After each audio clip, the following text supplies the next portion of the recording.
जय हिंद साथियों, मैं राहुल पांडे आपके अपने परिवार नोटबुक आईएएस में आपका हार्दिक स्वागत है। मैं अभिनंदन करता हूं। जैसा कि आपको पता है कि इतिहास विषय को लेकर हमारी बातें हो रही हैं और हमने प्राचीन इतिहास को बहुत विधिवत खत्म किया है, बहुत अच्छे से खत्म किया है और ज़्यादा टाइम न लेते हुए मैंने जितने भी इंपॉर्टेंट पॉइंट हैं सब कवर करा दिया है। तो आज हम चलेंगे मेडुअल की तरफ रुख करेंगे। तो आइए मेडुअल की तरफ चलते हैं, कुछ चीज़ों को समझ लेते हैं। देखिए ये जो मेडुअल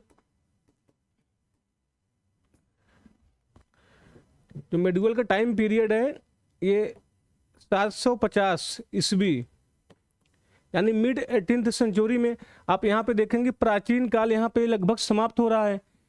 और प्राचीन काल की जो प्रवृत्तियाँ थी ये पूर्व मध्यकाल में हमें दिखाई देती हैं। जो प्राचीन काल की प्रवृत्तियाँ थी, प्राचीन काल की जो प्रवृत्तियाँ थी, खासकर गुप्तोत्तर काल की प्राचीन काल की प्रवृत्तियाँ पूर्व मध्यकाल में हमें दिखाई देती है। पूर्व मध्यकाल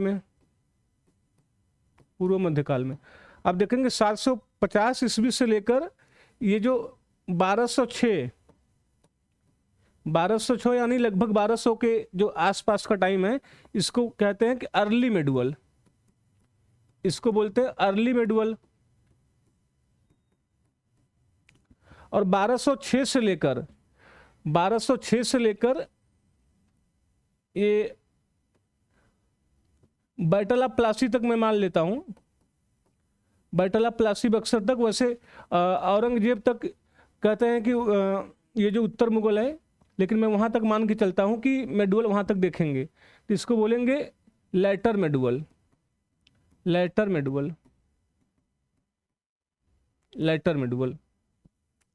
तो इसमें देखिए हमें क्या क्या देखना है।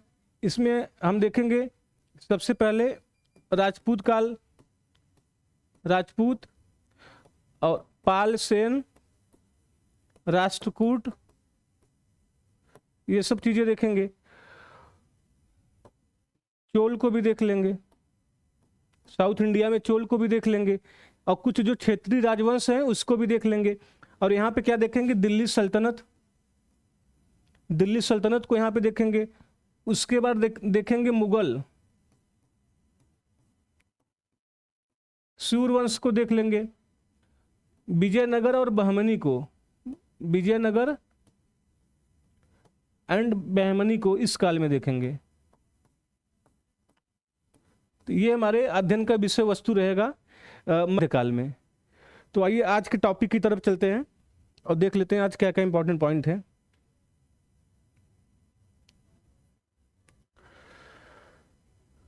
तो सबसे पहले ये एक मैप लगा हुआ है।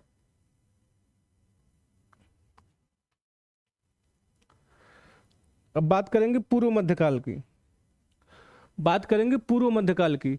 अभी जैसे मैंने बताया कि पूर्व मध्यकाल में आप देखेंगे कि जो प्राचीन काल की जो प्रवृत्तियां थी वो हमें पूर्व मध्यकाल में दिखाई देती हैं। जो निरंतरता एवं परिवर्तन के तत्व, वो जो तत्व थे एलिमेंट ऑफ कंटिन्यूटी, वो तो थे ही, प्लस एलिमेंट ऑफ चेंज भी हमें दिखाई देंगे। ठीक है। तो गुप्तों के पतन के बाद जो प्रांतीय शासकों में अपनी स्वतंत्रता घोषित कर हुआ क्या कि जब गुप्त साम्राज्य या गुप्तोत्तर साम्राज्य में आप देखेंगे विभिन्न जो राजवंश थे, इनके पतन के बाद जो विभिन्न क्षेत्रीय शासक, प्रांतीय शासक का उदय हुआ और इन्होंने अपने को स्वतंत्र राजा घोषित करना शुरू किया। जहाँ पे अब देखेंगे इसी क्रम में जहाँ गुप्तोत्तर काल में पाटलिपुत्र केंद्र हुआ करता था, अब कन्नौज का राजनीतिक सत्ता के रूप में उदय हुआ। अब कन्नौज केंद्र बन गया। इसी कारण कन्नौज को सम्राटों का क्रीड़ा स्थली, प्लेग्राउंड कहा जाता है। राजाओं का प्लेग्राउंड कहा जाने लगा कन्नौज को। ठीक है। हमने पिछले क्लास में त्रिपक्षीय संघर्ष को भी देखा है, तो अगर आपने वो वीडियो ना देखी हो तो वो वीडियो भी देख सकते हैं। इस काल के दौरान दूसरा महत्वपूर्ण परिवर्तन क्या था, वह था सामंतवाद का उदय। हमें सामंतवाद का उदय दिखाई देता है। और सामंतवाद क्या था अभी आगे डिटेल में आज ही अध्ययन करेंगे, जिसने भारतीय इतिहास को प्राचीन से मध्यकाल में परिवर्तन किया। इस सामंतवाद की प्रवृत्तियां थी जिसने प्राचीन से मध्यकाल में परिवर्तन किया।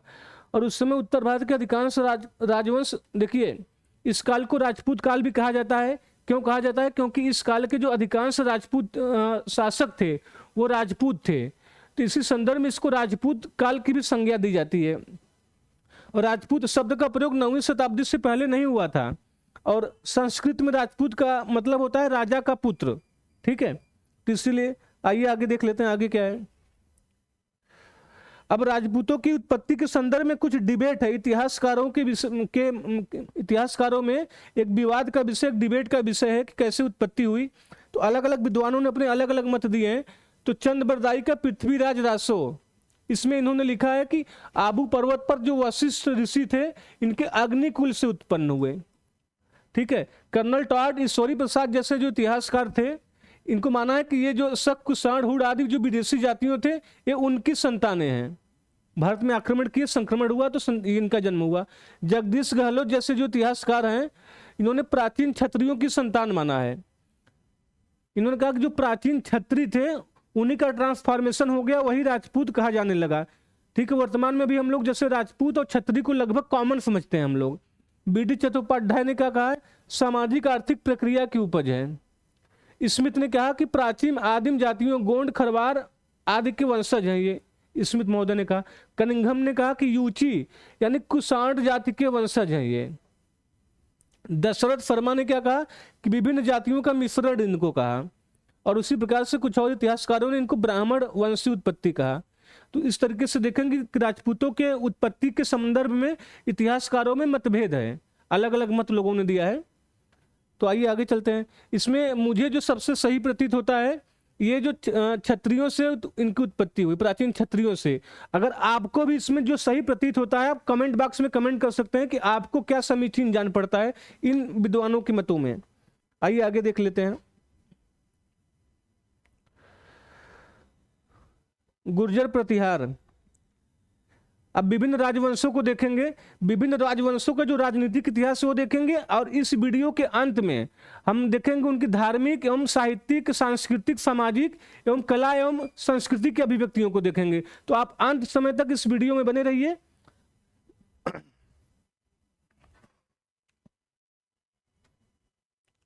पहला वंश है जो गुर्जर प्रतिहार वंश। अग्निकुंड से उत्पन्न राजपूतों में सर्वाधिक प्रसिद्ध थे प्रतिहार वंश। अब गुर्जरी की शाखा से संबंधित होने के कारण ये गुर्जर प्रतिहार कहलाए। ठीक है, इनकी स्थापना जो किए थे हरिश्चंद्र द्वारा। और वत्स राज के समय से ही कन्नौज के लिए त्रिपक्षीय संघर्ष शुरू हुआ। त्रिपक्षीय संघर्ष में एक पक्ष ये भी थे गुर्जर प्रतिहार। ठीक है, तो वह जो इनकी तरफ से वत्स राज थे इन्होंने प्रारंभ किया था, त्रिपक्षीय संघर्ष में भाग लिया। नागभट्ट प्रथम इस वंश का महत्वपूर्ण शासक था और इसने अरबों को पराजित किया। नागभट्ट प्रथम ने अरबों को पराजित किया। ठीक है, और मिहिर भोज की ग्वालियर प्रशस्त में जिसके लेखक मालादित्य हैं, ग्वालियर प्रशस्त के लेखक मालादित्य हैं, जो कि किसका है, मिहिर भोज का है। मेरे प्यारे बच्चों इंपॉर्टेंट पॉइंट है, इसको ध्यान देना है। इसमें मिहिर भोज की ग्वालियर प्रशस्त में नागभट्ट को म्लेच्छों का शासक कहा गया है, म्लेच्छों का नाशक। म्लेच्छों का नाशक, म्लेच्छों यानी कि अरबों का नाशक कहा गया है। तो ये महत्वपूर्ण बिंदु। आगे चलते हैं, वत्सराज के बारे में देख लेते हैं। प्रतिहार साम्राज्य का वास्तविक संस्थापक ये माना जाता है। इसके बाद आते हैं मिहिर भोज प्रथम, और मिहिर भोज के समय ही सुलेमान भारत आया था, अरबी यात्री सुलेमान भारत आया था। और शून्य का जो प्रथम अभिलेखी प्रमाण है, शून्य का प्रथम अभिलेखी प्रमाण मिहिर भोज के ग्वालियर अभिलेख से मिलता है, ये भी ध्यान रखना है। आइए आगे देख लेते हैं आगे कौन से पॉइंट है। महेंद्रपाल प्रथम के बारे में है। महेंद्रपाल प्रथम प्रसिद्ध विद्वान राजशेखर इसके दरबार में रहते थे, इसके गुरु थे। राजशेखर ने कौन सी किताबें लिखी, इस पर क्वेश्चन आया हुआ है। कर्पूर मंजरी लिखी है, कर्पूर मंजरी पे क्वेश्चन आया हुआ है मेरे प्यारे बच्चों, इसको ध्यान देना है। बाल रामायण लिखा है, बाल भारत, बिरसाल भंजिका, काव्य मीमांसा, हर विलास और भुवन कोश, ये सब राजशेखर की कृतियां हैं, ध्यान रखना। और महिपाल प्रथम, इसके समय बगदाद निवासी अल मसूदी भारत आया। ठीक है, और अल मसूदी की पुस्तक क्या नाम है, मुरुजल जहाब। मुरुजल जहाब अल मसूदी की पुस्तक है, तो इसको ध्यान रखना है आपको। आइए आगे चलते हैं। अन्य शासक थे महेंद्रपाल, देवपाल, विनायक पाल, महिपाल, और विजयपाल राज्यपाल, ये सब अन्य शासक थे। तो बस इनका नाम सुन लीजिए आप, ठीक है, कभी मैचिंग में दे दे आपको तो। गजनवी ने 1018 ईस्वी में, महमूद गजनवी 1018 ईस्वी में राज्यपाल को, 1019 ईस्वी में उसके पुत्र त्रिलोचन पाल को, बैक टू बैक पिता और पुत्र दोनों को पराजित किया महमूद गजनवी ने। इस वंश का अंतिम शासक यशपाल था, ठीक है, और सास बहु अभिलेख महिपाल द्वितीय का है। तो ये भी पॉइंट ध्यान रखना है। मैं उम्मीद करता हूं कि आपको पॉइंट बहुत अच्छे से समझ में आ रहा होगा, ठीक है। तो आइए आगे चलते हैं। गढ़वाल वंश देख लेते हैं। गढ़वाल वंश ये रहा गढ़वाल, ठीक है। प्रतिहारों के पतन के बाद चंद्रदेव ने कन्नौज एवं बनारस में गढ़वाल राजवंश की नींव डाली। कन्नौज एवं बनारस में नींव डाली किसने? चंद्रदेव ने, ठीक है। तो चंद्रदेव संस्थापक माने जाते हैं गढ़वाल वंश की। आगे देख लेते हैं। गोविंद चंद्र एक महत्वपूर्ण शासक थे, और गोविंद चंद्र का शांति एवं युद्ध मंत्री एक था लक्ष्मीधर, मंत्री था प्लस विद्वान भी था, और इसने कृत्य कल्पत्रु, जिसको कल्पद्रुम भी कहा जाता है, नामक ग्रंथ की रचना की, ठीक है। और अब गोविंद चंद्र भी विद्वान था, गोविंद चंद्र भी विद्वान था मेरे प्यारे बच्चों, और उसने विविध विद्या विचार वाचस्पति की उपाधि ग्रहण की। इसने एक विविध विद्या विचार वाचस्पति की उपाधि धारण की थी गोविंद चंद्र ने। तो इसको ध्यान रखना है। जयचंद का कमोली अभिलेख बनारस से प्राप्त हुआ है। जयचंद का कमोली अभिलेख बनारस से प्राप्त हुआ है। 1194 ईस्वी में चंदावर के युद्ध में मोहम्मद गोरी से पराजित हुआ। जयचंद 1194 ईस्वी में मोहम्मद गोरी से पराजित हुआ था मेरे प्यारे बच्चों, इसको ध्यान देना है। चंदावर का युद्ध इंपॉर्टेंट है, आपसे पूछ सकता है चंदावर के युद्ध के बारे में, ठीक है। और जयचंद ने कश्मीर निवासी, जयचंद में के दरबार में श्री हर्ष को संरक्षण दिया था। कश्मीर के निवासी थे, और इन्होंने नैषधि चरित और खंड खाद्य नैषधि चरित और खंडन खाद्य की रचना की थी। ये ध्यान रखना है। ये जयचंद वही है जिसकी पुत्री संयोगिता का अपहरण पृथ्वीराज चौहान ने कर लिया था, तो ठीक है, इसको ध्यान रखना है। चौहान वंश, ये चौहान वंश, इसके बारे में देख लेते हैं। देखिए, चौहान वंश की अनेक शाखाओं में से जो 7वीं शताब्दी में से एक वासुदेव ने एक शाकंभरी शाखा की स्थापना की थी, ठीक है। तो इसके संस्थापक कौन माने जाते हैं? वासुदेव। और चंद्रबरदाई के अनुसार चौहानों की उत्पत्ति अग्निकुंड से हुई थी, जो सोमेश्वर का बिजौलिया अभिलेख है। और में चौहानों की पूरी वंशावली दी गई है। देखिए, सोमेश्वर की बिजौलिया अभिलेख और हर्ष अभिलेख, ये जो विग्रहराज द्वितीय का है, इन सब में चौहानों की वंशावली मिलती है और चौहानों के बारे में जानकारी मिलती है। तो उम्मीद करता हूं आपको समझ में आ रहा होगा। तो ये पॉइंट ध्यान रखना है कि इन अभिलेखों से चौहान वंश के बारे में जानकारी मिलती है। आगे देख लेते हैं। अजय राज के बारे में जानकारी है। अजय राज ये पृथ्वीराज प्रथम का पुत्र था। टोटल 3 पृथ्वीराज हुए हैं, ठीक है। तो अभी देखेंगे। इसने, अजय राज ने अजमेर नगर की स्थापना की है। तो देखिए, आज भी यहाँ भी अज लिखा है, यहाँ भी अजमेर। तो अजमेर नगर की स्थापना की कोरिलेट करके याद रख लीजिएगा। राजधानी भी बनाई थी। अजय राज के बाद आते हैं अरड़ो राज, और अरड़ो राज ने पुष्कर में वराह मंदिर और आना सागर झील का निर्माण किया था। आप अजमेर जाएंगे तो आना सागर झील आपको अभी भी मिलेगा, ठीक है। तो ये था इनके बारे में। आइए आगे देख लेते हैं, आगे क्या है। विग्रहराज चतुर्थ अथवा बिसल देव के बारे में है। इसने हरकेली नामक नाटक की रचना की थी। अब पृथ्वीराज तृतीय सबसे महत्वपूर्ण शासक थे। पृथ्वीराज तृतीय, मैंने कहा 3 पृथ्वीराज हुए थे, और पृथ्वीराज तृतीय के बारे में देख लेते हैं। सबसे पहले कि इनके पिता का नाम सोमेश्वर था। 1177 ईस्वी में राजा बने थे। इन्हें इतिहास में राय पिथौरा भी कहा जाता था। पृथ्वीराज तृतीय को इतिहास में राय पिथौरा भी कहा जाता था। और इन्होंने चंदेल शासक परमर्दी देव को 1182 ईस्वी में तुमुल के युद्ध में पराजित किया था। तुमुल के युद्ध में, जिसमें परमर्दी देव के प्रसिद्ध सेनापति आल्हा और उदल मारे गए। आल्हा और उदल अपने वीरता के लिए विख्यात हैं। इनकी पूजा की जाती है अपनी वीरता के लिए उस एरिया में। ठीक है, तो आपको ध्यान रखना है कि पृथ्वीराज चौहान के साथ युद्ध हुआ था, तुमुल का युद्ध, उसमें आला उदल मारे गए थे। तो यहां से क्वेश्चन पूछ सकता है। आगे चलते हैं। पृथ्वीराज चौहान को हिंदू गौरव का अंतिम सूर्य कहा जाता है। हिंदू गौरव का अंतिम सूर्य इसलिए कहा जाता है कि तराइन के द्वितीय युद्ध में पृथ्वीराज चौहान पराजित हो गए थे, और इनके पराजय के बाद, ठीक है, 1206 में दिल्ली सल्तनत की स्थापना होती है। तो यहां से आप देखेंगे अरबी और तुर्की सल्तनत की, मतलब तुर्की साम्राज्य की स्थापना होती है भारत में। तो ये अंतिम हिंदू गौरव का अंतिम सूर्य कहा जाता है। ठीक है, तो इनके बाद कोई बचा नहीं जो मुकाबला कर पाए इस तरीके से। दल पंगुल विश्व विजेता की उपाधि धारण की, दल पंगुल यानी विश्व विजेता। 1191 ईस्वी में तराइन के प्रथम युद्ध में इन्होंने गोरी को, मोहम्मद गोरी को पराजित कर दिया था। लेकिन ठीक अगले साल ही, ठीक 1 साल बाद फिर युद्ध हुआ, वही सेम बैटल था तराइन का द्वितीय युद्ध, जिसमें गोरी ने इनको पराजित कर दिया था। ठीक है, और पृथ्वीराज तृतीय के राजकवि चंद्रबरदाई हैं। इन्होंने पृथ्वीराज रासो नामक एक ग्रंथ की रचना की, एक महाकाव्य भी इसको कहा जाता है। और जयानक ने पृथ्वीराज विजय नामक संस्कृत काव्य की रचना की। जयानक ने पृथ्वीराज विजय नामक संस्कृत काव्य की रचना की थी। ये भी इंपॉर्टेंट है, ध्यान रखना। अन्य रचनाओं में जयचंद्र का हम्मीर महाकाव्य है, जो चौहान वंश की इतिहास तथा परंपराओं का विवरण देता है। तो ये तीनों ग्रंथ आपको ध्यान रखने मेरे प्यारे बच्चों, बहुत ही इंपॉर्टेंट है। ठीक है, आइए आगे देख लेते हैं। जेजक भुक्ति के चंदेल, या इनको चंदेल भी कहा जाता है। चंदेल साम्राज्य, ये रहा चंदेल वंश, बुंदेलखंड के आसपास था ये, खासकर एमपी में खजुराहो के आसपास। आगे देख लेते हैं।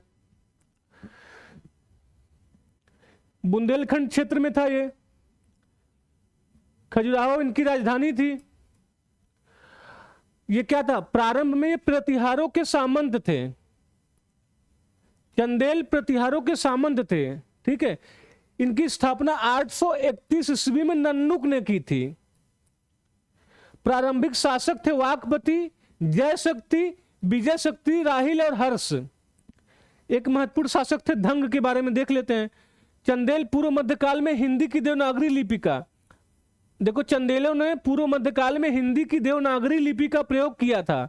प्रयोग करने वाले प्रथम शासक थे ये। ठीक है, धंग ने खजुराहो में वैद्यनाथ, विश्वनाथ एवं जिननाथ की प्रसिद्ध मंदिर का निर्माण कराया।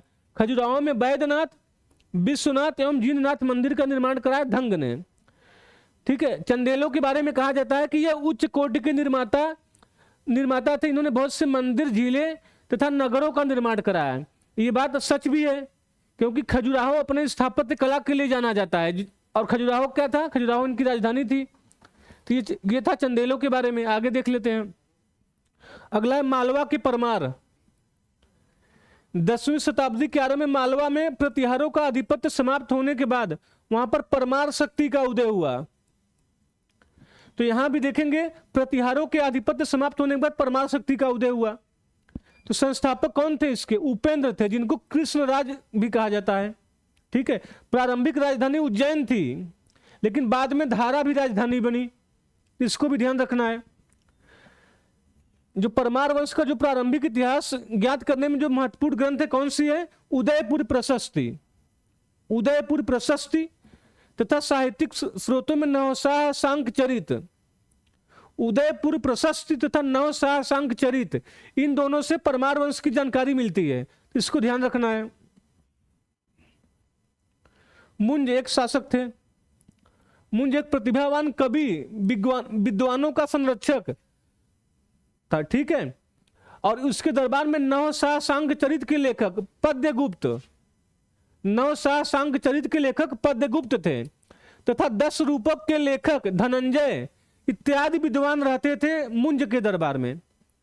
सिंधुराज, अभी जो मैंने नवशाह सांक चरित की बात की, यह किसकी जीवनी है, सिंधुराज की जीवनी इसी में दी गई है, या इनकी जीवनी है। तो इसको भी ध्यान रखना, क्वेश्चन पूछ सकता है आपसे। आगे चलते हैं। आगे भोज के बारे में है। भोज के बारे में जैसे कहावत है, कहाँ राजा भोज कहाँ गंगू तेली, तो यही भोज थे, राजा भोज। ठीक है, सर्वाधिक प्रसिद्ध राजा थे। अपनी विद्वता के कारण कविराज की उपाधि, विद्वान आदमी थे। भोज ने विविध विषयों पर अनेक ग्रंथ लिखे। देखिए विद्वता को साबित किया इन्होंने अनेक ग्रंथों को लिखकर।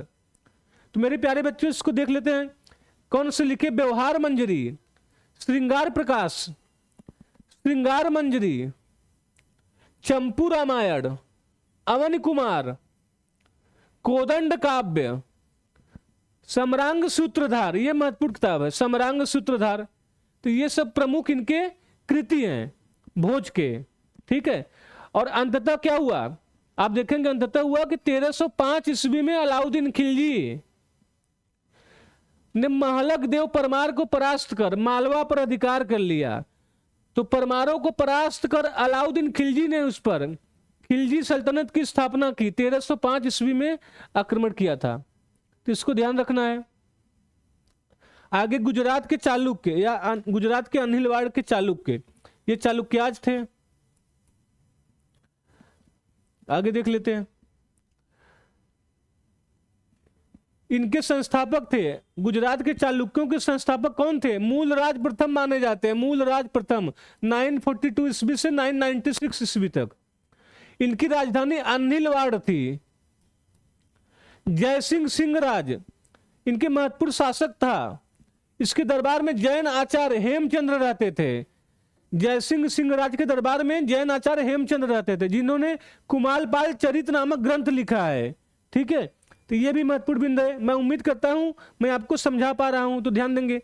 आगे बंगाल के पाल व सेन, पाल वंश की स्थापना किसने की थी? गोपाल ने की थी, इसको ध्यान रखना है। और पाल वंश के शासक बौद्ध धर्म के अनुयायी थे बौद्ध धर्म के अनुयायी थे। और गोपाल ने बिहार में वर्तमान बिहार में ओदंतपुरी बिहार का निर्माण करवाया, ओदंतपुरी बिहार। और धर्मपाल ने विक्रमशिला विश्वविद्यालय की स्थापना की। और हिंदू काव्य जो दाय भाग है, दाय भाग के लेखक है जन्मदाता जीमूत वाहन को पाल शासकों का संरक्षण प्राप्त था। तो ये भी ध्यान देना है, इस पे क्वेश्चन आया हुआ है। आगे देख लेते हैं, आगे क्या है। सेन राजवंश, स्थापना सामंत सेन ने की थी। और एक महत्वपूर्ण शासक थे लक्ष्मण सेन। प्राचीन राजधानी गौड़ के समीप एक दूसरी राजधानी लखनौती की स्थापना की। दूसरी राजधानी लखनौती को बनाया इन्होंने। लेकिन दुर्भाग्य यह था कि 1202 ईस्वी में बख्तियार खिलजी लखनौती पर अधिकार कर लिया, ठीक है। और गीत गोविंद के लेखक व चंद्रलोक के लेखक कौन? जयदेव। वह पवन के लक्ष्मण सेन, वह गीत गोविंद के लेखक और चंद्रलोक के लेखक जयदेव लक्ष्मण सेन के दरबार में रहते थे। इसको ध्यान रखना है। ये जयदेव के ऊपर क्वेश्चन पूछा हुआ है, गीत गोविंद के ऊपर। आगे क्या है?